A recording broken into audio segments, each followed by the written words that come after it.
कवि उसको हम कहते थे जिसके जीवन में अनायास, बिना किसी साधना के, पता नहीं क्यों, एक रहस्य की भांति कभी कभी किसी रंध्र से कोई किरण प्रवेश कर जाती और वो किरण को बांध लेता है शब्दों में, किरण को धुन दे देता है, किरण को गीत बना लेता है। कोलरिज मरा, अंग्रेज महाकवि, तो कहते 40,000 कविताएं उसके घर में अधूरी मिली। सारा घर अधूरी कविताओं से भरा था और उसके मित्र जानते थे और वो मित्र उससे कहते थे कि इनको पूरा क्यों नहीं करते। लेकिन कोलरिज ईमानदार कवि था, वो कहता मैं कैसे पूरा करूं। कोई कविता उतरती है, कुछ पंक्तियां उतरती हैं, फिर नहीं उतरती आगे, तो मैं अपनी तरफ से नहीं जोड़ूंगा, मैं अपनी तरफ से नहीं जोड़ूंगा।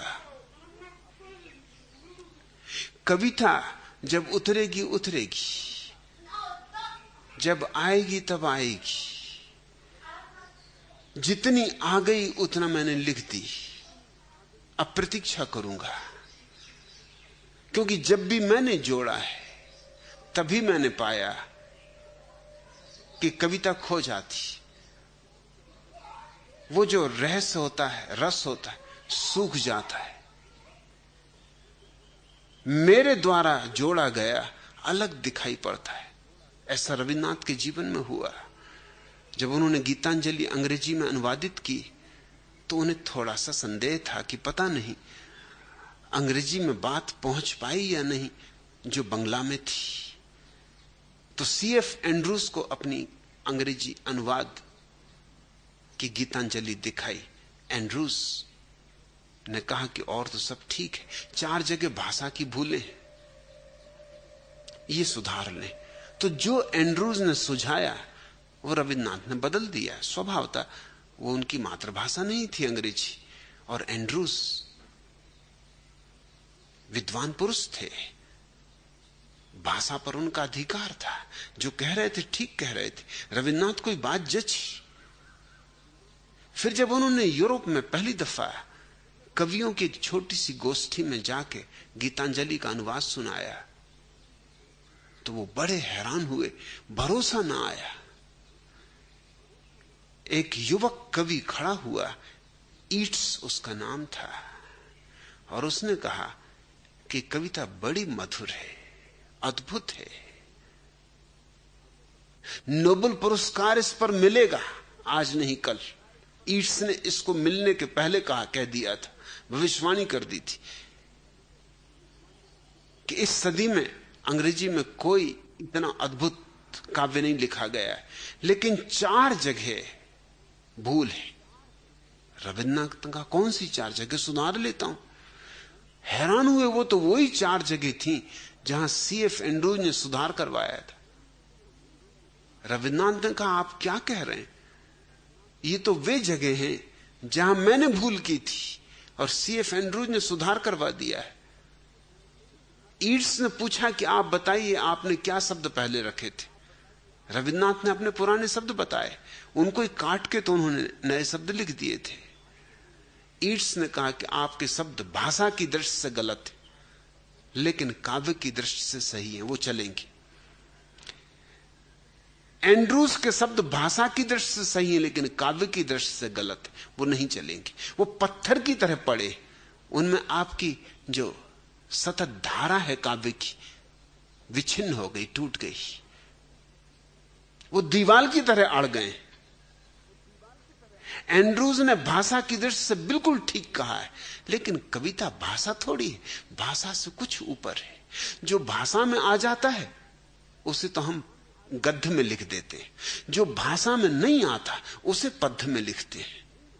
पद्य का अर्थ ही यही है कि गद्य में नहीं बंधता, गाना होगा, गुनगुनाना होगा, नृत्य देना होगा, तर्क के जाल को थोड़ा ढीला करना होगा, व्याकरण की उतनी चुस्ती नहीं रखनी होगी जितनी गद्य पर होती। इसलिए कवि को स्वतंत्रता होती, शब्दों को तोड़ने मरोड़ने की, शब्दों को नए अर्थ, नई भाव भंगिमाएं देने की, नई मुद्राएं देने की, शब्दों को नया रस देने की। ईट्स ने कहा आप अपने शब्द वापस रखें, आपके शब्द प्यारे हैं, वो उतरे हैं। इसलिए हमने वेदों को अपौरुषेय कहा है। अपौरुषेय का अर्थ है हमने लिखा जरूर, मगर हम सिर्फ लिखने वाले थे, हम रचयिता न थे, लेखक थे।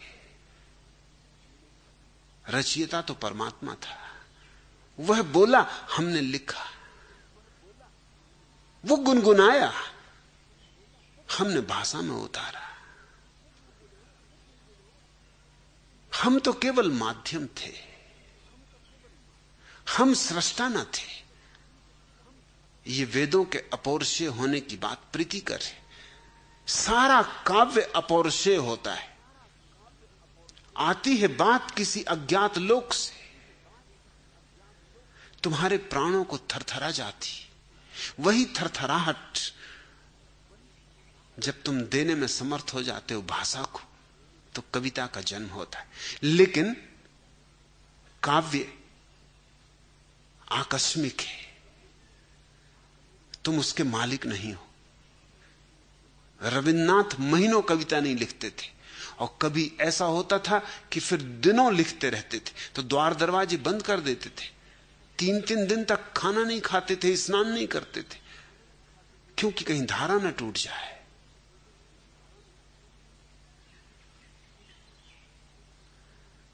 तो घर के लोगों को सूचना थी कि जब वो द्वार दरवाजे बंद कर लें तो कोई दस्तक भी न दे, कि धारा न टूट जाए, क्योंकि नाजुक मामला है। बड़े सूक्ष्म तंतुओं में उतरती है कविता, जैसे मकड़ी का जाला, जरा से धक्के में टूट जा सकता है, फिर लाख बनाओ ना बनेगा। कौन आदमी है जो मकड़ी का जाला बनाते, कितना ही कुशल हो।